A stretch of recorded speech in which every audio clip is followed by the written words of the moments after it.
What is up, guys and gals? It's me, Thomas Fan01 here, and today, first of all, I am very sunburned, if you can't tell. But today we're going to be talking about Journey Beyond Sodor. I just finished watching it, not too long ago. I'm not impressed. I'm not. I'm just not. I'm impressed, but not impressed. I'm impressed with the fact that they got, more engines for this new train line. I'm impressed that they got, all this great new stuff. I'm impressed, that they've got, new locations, and, this is something we've been looking forward to for quite a while, the journey to the mainland, but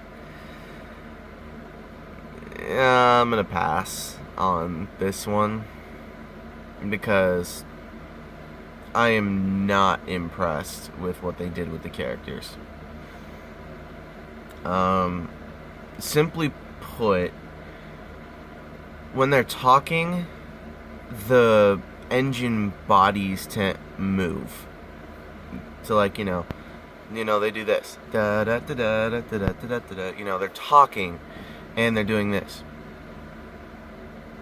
Just the bodies of the engines. I feel like they ripped off Chuggington. Now, I haven't watched Chuggington because I freaking hate it. Only because I feel like they stole Thomas and Friends' idea.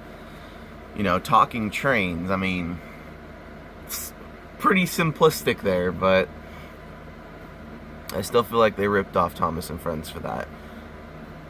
But I really feel like they did rip it off in that sort of way. But nonetheless, it's like 8:30 in the morning. But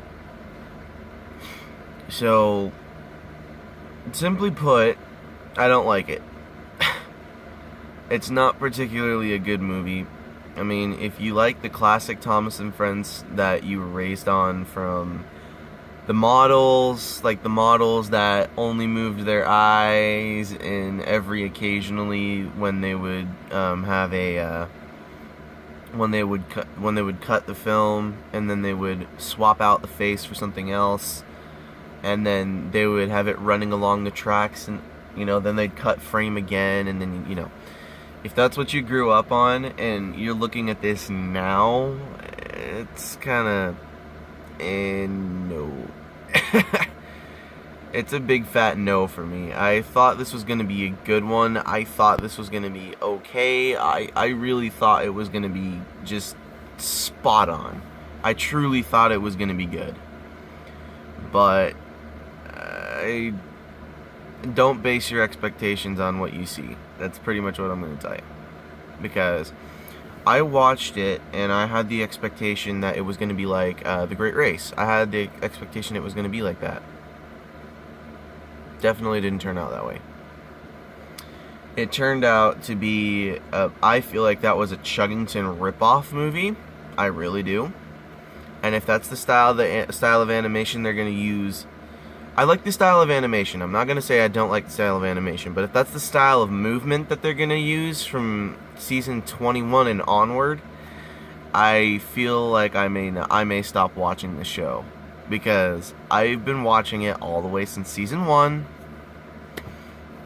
Because, I can. That's pretty much what I grew up on.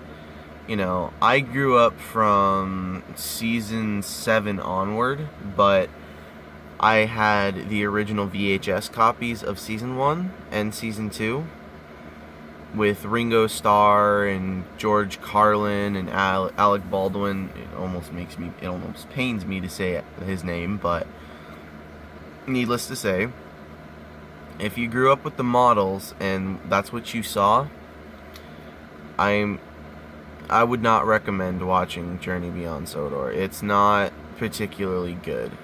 It's just not good. Just don't watch it. Just period, don't watch it. It's not good. It's horrible.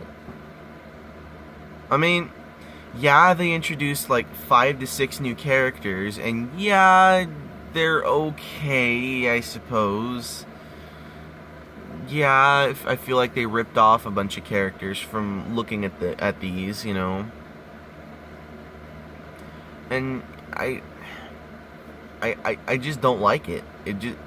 If you are a true, honest to goodness Thomas fan, Thomas and Friends fan, or train lover or all that, if you are a honest to goodness Thomas and Friends movie watcher, do not watch this movie. I am gonna tell you right now, and I'm gonna spoil the movie because it's just horrible.